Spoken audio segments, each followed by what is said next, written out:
The next slide, please.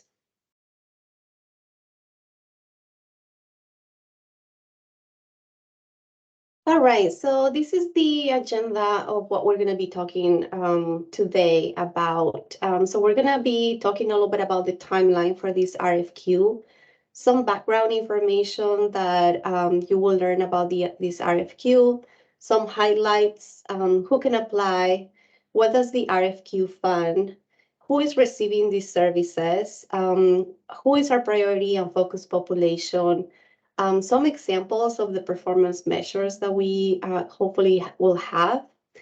We'll talk a little bit about the application scoring and how that works, what entails like a complete application from you. We're going to be talking a little bit about clarification questions, how to submit your application, what happens if your application is submitted. We'll also be discussing a little bit about the appeal process, some tips, like general tips that we just want to share with you, and then some open questions and answer period. And then again, I'll just take questions at the end of this presentation. Next slide, please. So starting with the timeline, hopefully by now you have seen the funding opportunity announcement that it happened on January 30th. So in there, in our website, you can see all the guidelines that this RFQ has, and you'll see the applications questions as well. And we can probably post it here in the chat as well, that link of our website, just in case.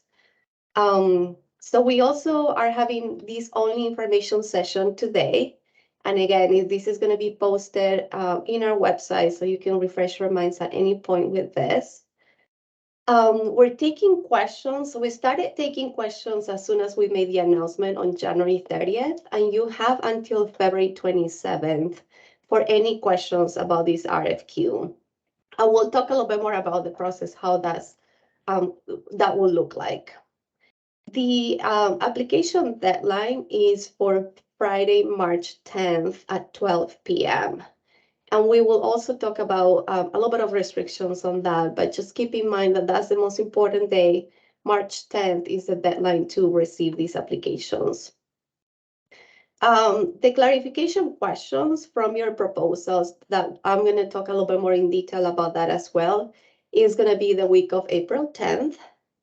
We're hoping that you're going to get notified about this award on the week of June 12th. And then your contract, if you are awarded, is going to start on January 1st, 2024. Thank you. So just a little bit of background of information if you're new to HSD, the Human Services Department. But the Youth and Family Empowerment Division is part of the Human Services Department at the City of Seattle. We have about 136 contracts with investments in food banks, childcare nutrition programs, youth and employment programs, as well as behavioral health for youth and family support services. The funding for this RFQ is coming from the Food and Beverage Tax Funding, which is SBT for short. So the SBT tax was established by Seattle City Council to improve the health of Seattle residents by reducing the sales and consumption of sugary drinks. So with this funding, we've been supporting a lot of the food programs and increased just access to healthy foods. The Food and Beverage Tax Community Advisory Board makes these funding recommendations to the mayor and city council. And these programs like these are born based on those recommendations.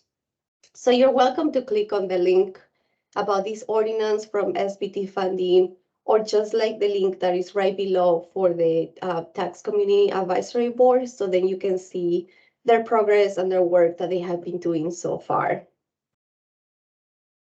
We also gather a lot of research and feedback from the Seattle Farm to Table in the National Farm to School Network. A lot of the values and same goals have been applied to this RFQ. So the links are right there. So you can also click on that and just get more information from these two amazing organizations. And I'm sorry, my voice is, I've been a little bit sick, so I apologize, but I'm trying to do my best here so you can hear me. But the other thing is that we have about $282,656 available for this RFQ. And just so you know, this is an open and competitive process for anybody who's trying to apply to this. Next slide, please. Thank you. So here are some highlights about this RFQ. So we're planning to fund up to two proposals just because of how the funding is limited. There is no dollar limit on how much you can request in your proposal, but just keep in mind that 30%, 35% of the total funding is going to be allocated to component number one, which is the program coordination. And then 65% is going to be allocated to component number two, the food and procurement and program stipend management. And we will go more in detail about those two components. The other thing is that the services must be offered throughout the year. And then again, your contract, if you are awarded, is going to start on January 2021 until December, 2024 until December 2024. Based on the funding, so whenever we are releasing an RFQ or an RFP here at the city, we're trying to honor the funding is going to go up every year for up to 4 years. But we just want to be clear that those contract renewals every year is just contingent on available funding. But again, our commitment is that this funding is going to go for the next 4 years.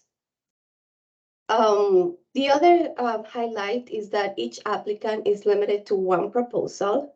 So if you are collaborating with other programs or other agencies, only the agency identified as the lead should apply. If you are listed as an agency or as a partner with another agency, then the services provided and the budget requested should be clearly defined and not duplicative. Excuse me.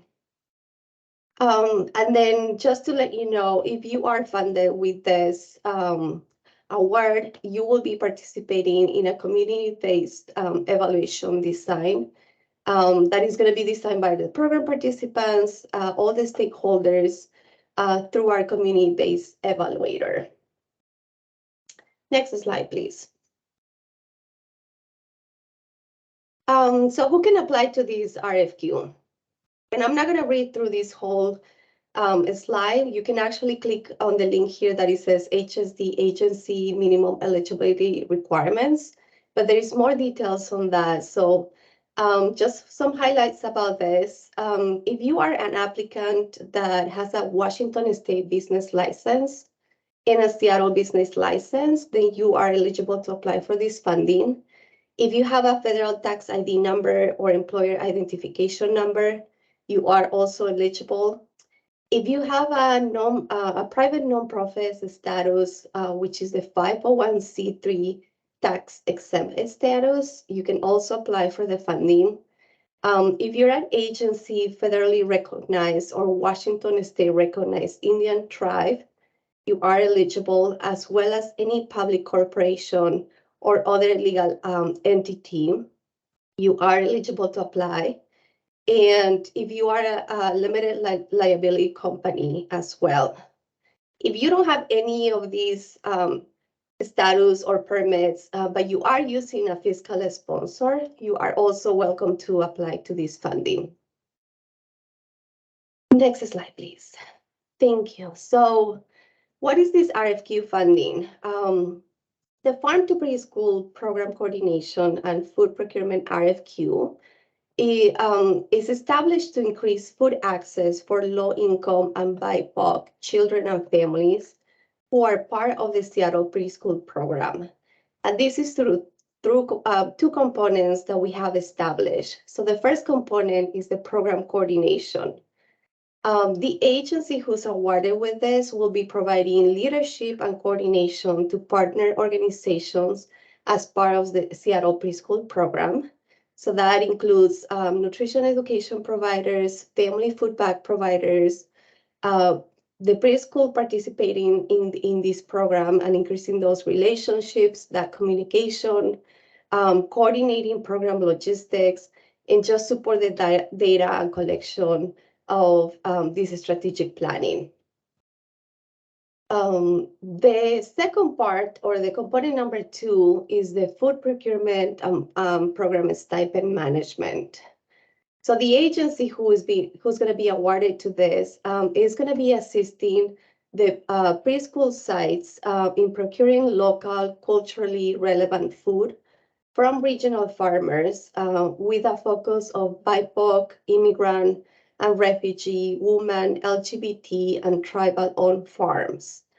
In addition to managing the stipends to purchase local cultural food from regional farmers, you are going to be working with the preschool sites just to make sure that they're getting the stipend, that they're spending the money, and they're using in produce that is meaningful to their own preschool programs.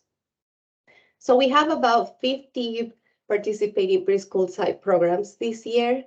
That's about serving 1,500 children throughout the school year, and those are between ages 3 and 5 years old. Just to keep one note in mind, if you can apply to only component number 1, which is the program coordination. You could be applying only to component number 2, the food procurement and stipend management, or you can apply to both. So there's no limitations on which program or what part you want to apply to. So who is receiving these services? So as mentioned earlier, these are preschool sites that are getting the services throughout Seattle. And if you click on the link that says 2022-2023 Seattle Farm to Preschool, you can see all the participating preschool sites for this year that are eligible for the Farm to Preschool program. So the kids who are coming into these preschool programs are Seattle residents. They are low income, at least 50% low income, which is federal, below the 350% federal poverty line. And they're also at least 50% BIPOC children. The preschool sites that we have chosen are contracting already with the Department of Education and Early Learning. So this is a service that is voluntarily to them, and they're just signing up to receive these services for this year only. Next slide, please. So our priority populations and focus population for this RFQ, as mentioned before, they have to be low-income Seattle children and families, which we have established that already with these preschool sites signing up. And we've been making an effort to just have focused populations with American Indian, Alaska Native, Asian, Black African American, Hispanic Latinx, and Native Hawaiian Pacific Islanders. So here are some examples on what eligible activities you may perform if you are awarded and if you're applying to the program coordination.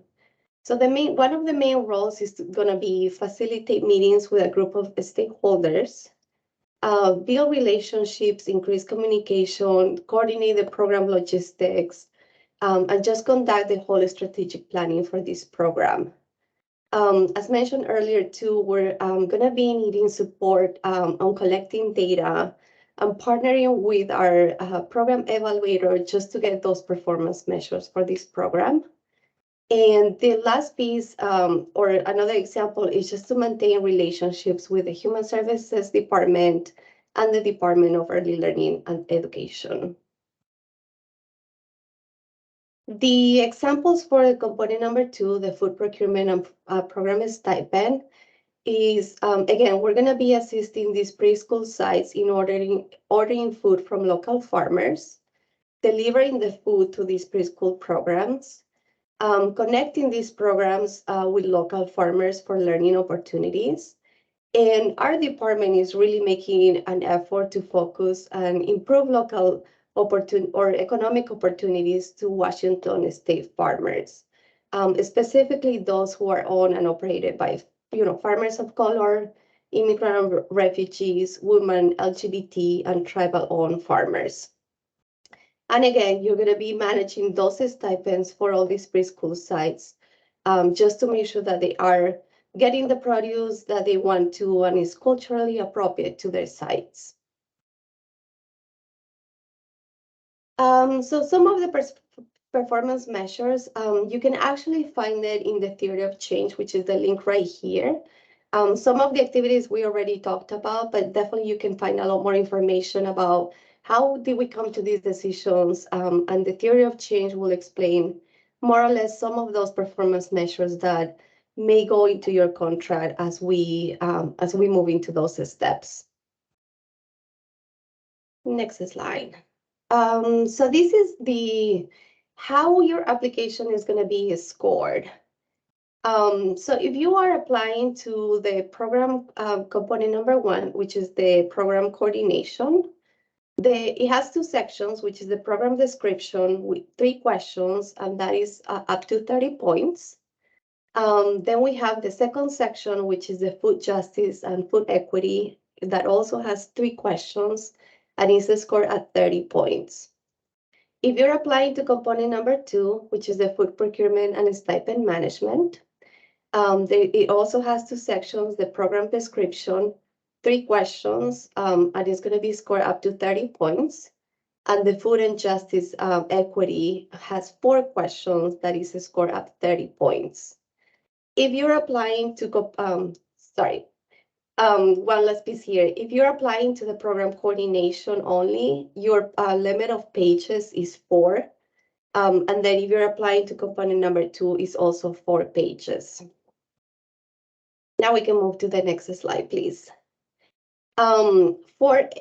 Regardless, so this other section is like if you are applying for component number 1 or number 2, there is a section now in the RFQ that this is for everybody to complete. So regardless of what component you are applying, you have to answer these questions as well, which is the third section is the agency capacity and experience. It has 3 questions and is scored at 20 points.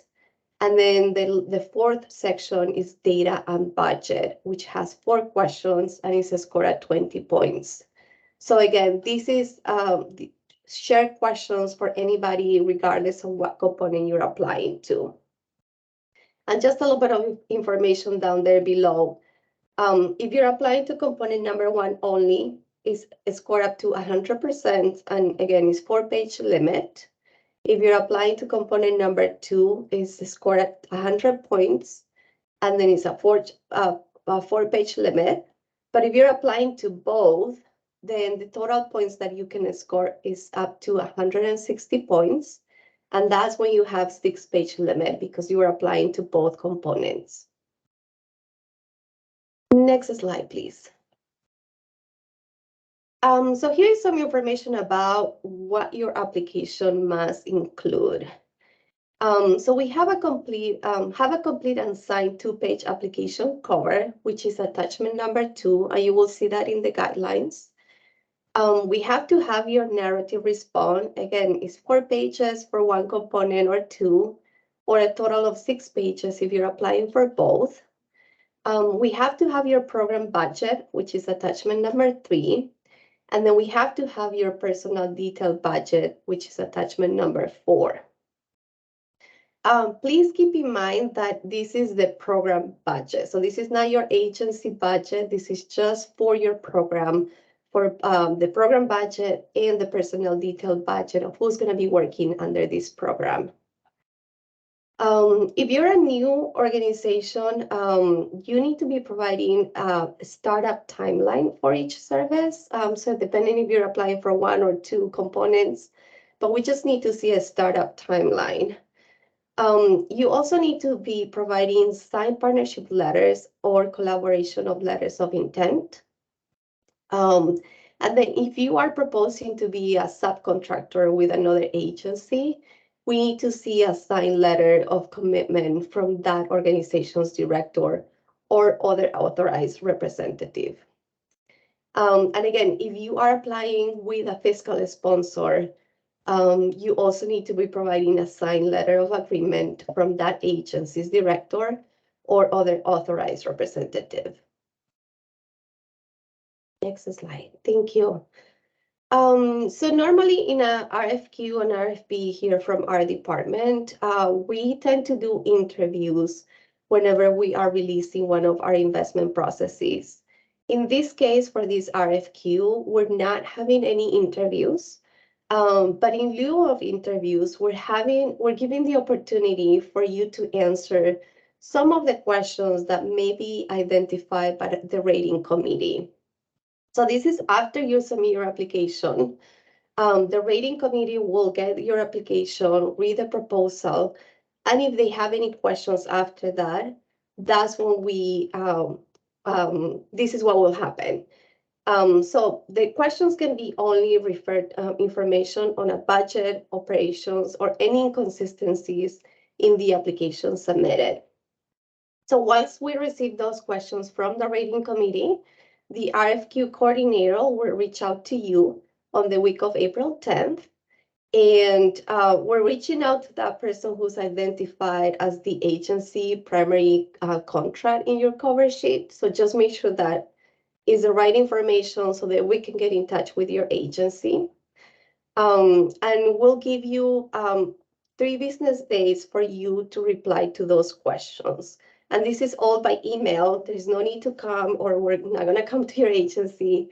Everything is done by email. But once we receive those responses from you, we will send it to the rating committee and they will review that.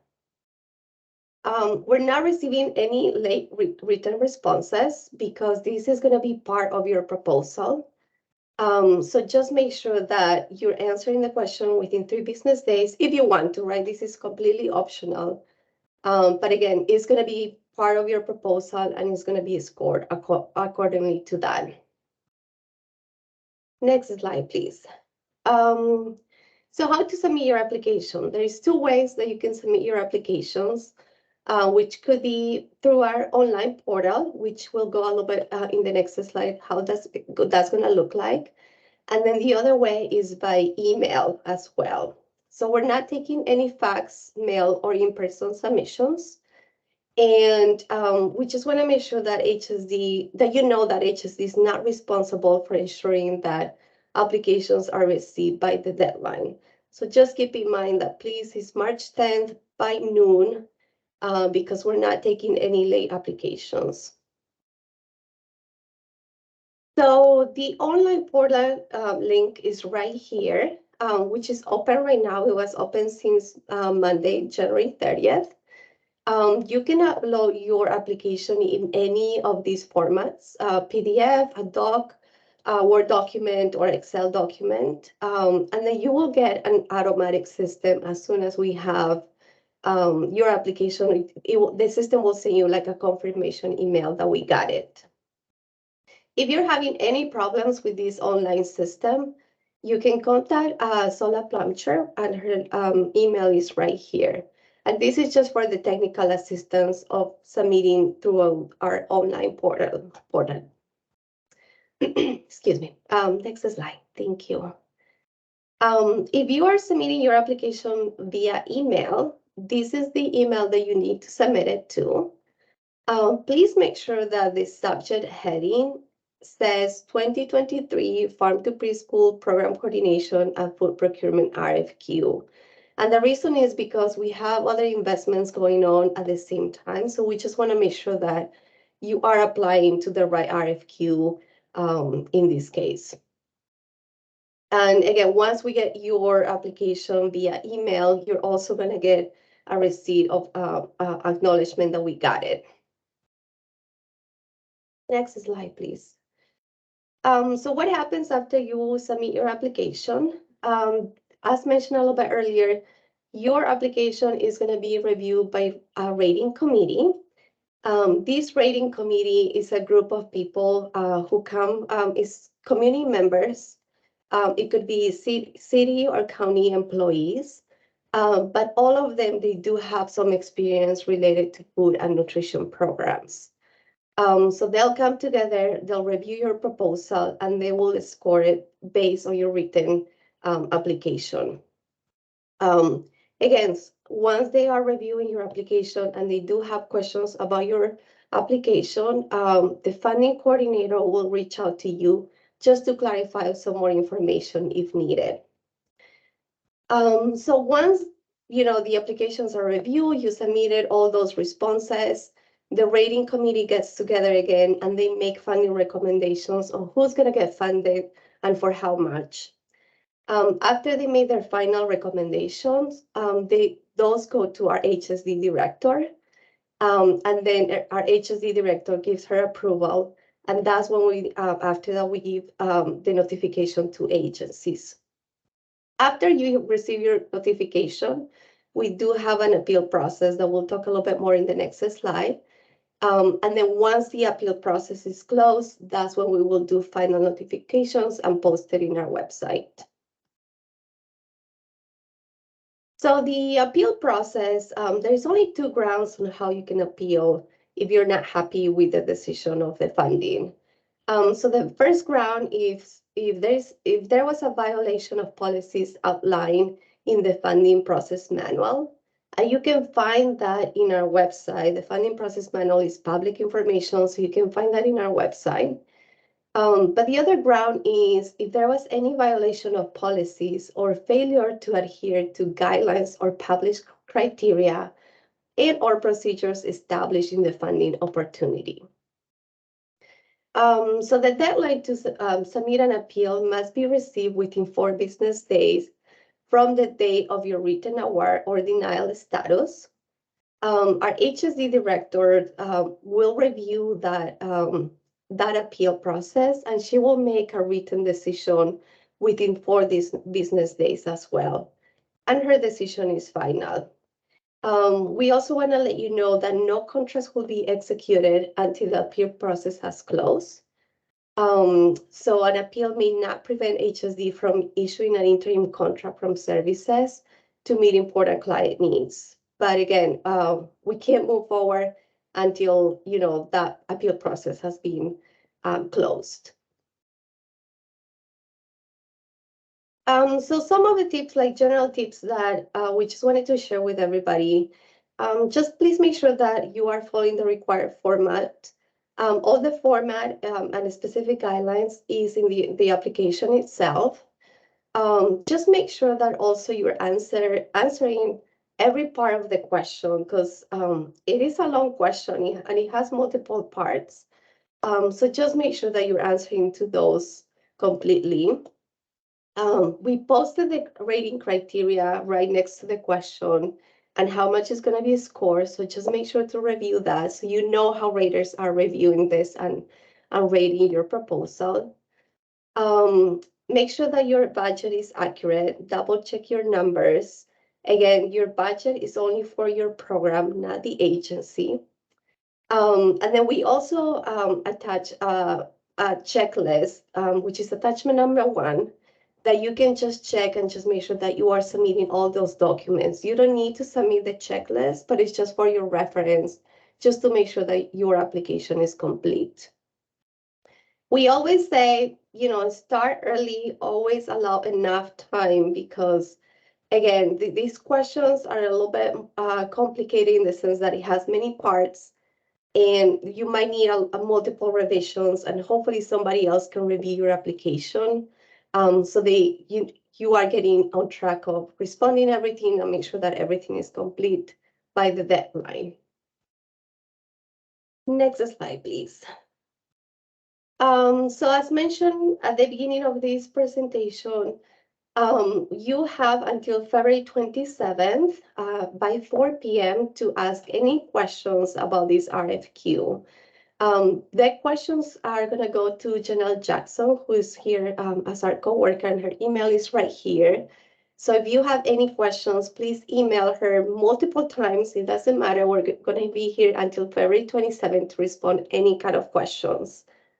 One thing to notice is that we won't be responding directly to your question, because we want to make sure that we are providing the most accurate information. So we have 5 business days to respond to your question, and it will be posted in the website. And the reason we do that is because we want to make sure that if there are multiple partners here or coworkers that need to be involved in those responses, that we're checking and making sure that those are valid, accurate responses before we post anything. So that's why it takes about sometimes 5 days to post it, but we try to do it even the next day or the next 2 days, so you have the answer as soon as possible. And then only written answers constitute official responses to us. And the last piece, again, if you have any technical difficulties submitting your application through our online portal or with the email, you can just contact Sola. Her email is right here again. For any questions about the RFP, you can contact Janelle.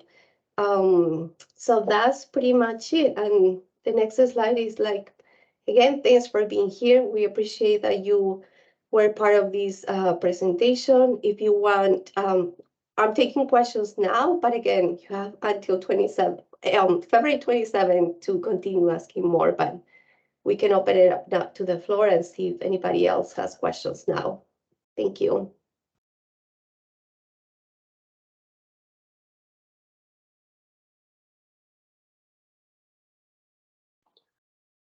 I just have a quick question. We've seen some grants over the years where there might be smaller organizations that are like capable of contributing to the work in the grant, but whether they don't have a DUNS number for whatever reason, they're maybe intimidated to apply directly from the grant. But is this grant open to like subcontracting of any sort, or is it kind of all or nothing under one organization? Like if No. yeah. Yeah, no, definitely we're open to subcontracting. So as long as you have that letter of intent and signed by that organization and submitted with your application, we can definitely take subcontractors. So we're leaving that up to your agency to decide, but it's open to them as well. Great, thanks.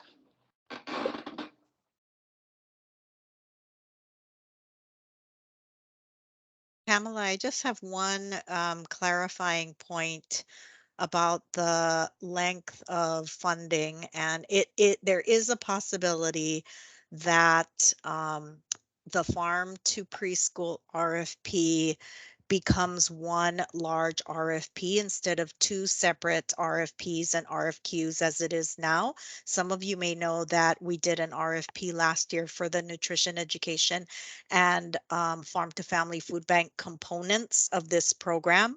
And this is the second and part two of the larger farm to preschool RFP sequence, I guess, if you will. So there is a chance that it will all be a very good chance that it'll all be combined into one RFP, in which case the length of funding for this particular body of work will be up to 3 years.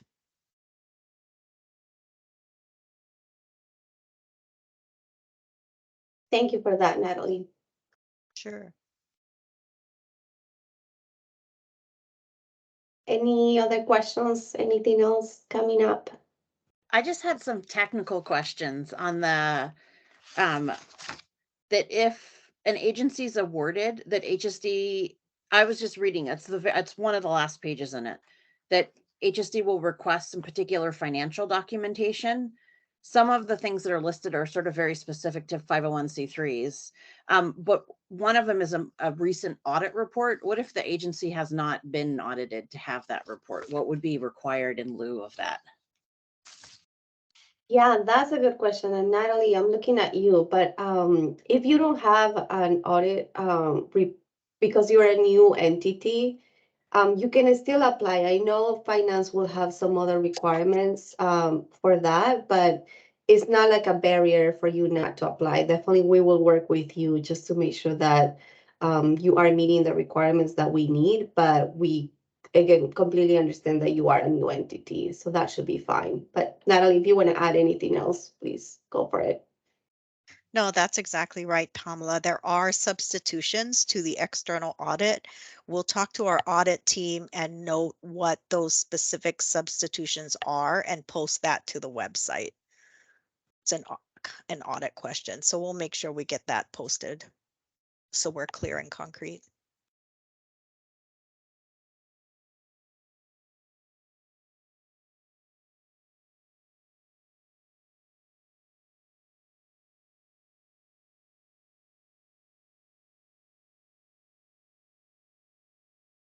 Is that it? Nobody else has any questions? And that's okay, like I said. Oh, go ahead, Austin.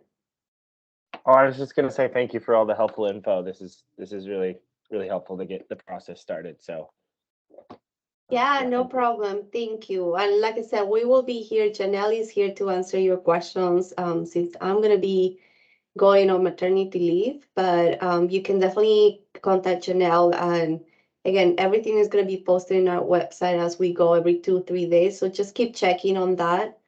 And yeah, good luck. Definitely let us know, how else we can support you. Just again, please pay attention to those emails when Janelle is reaching out to you for those clarification questions from the raters.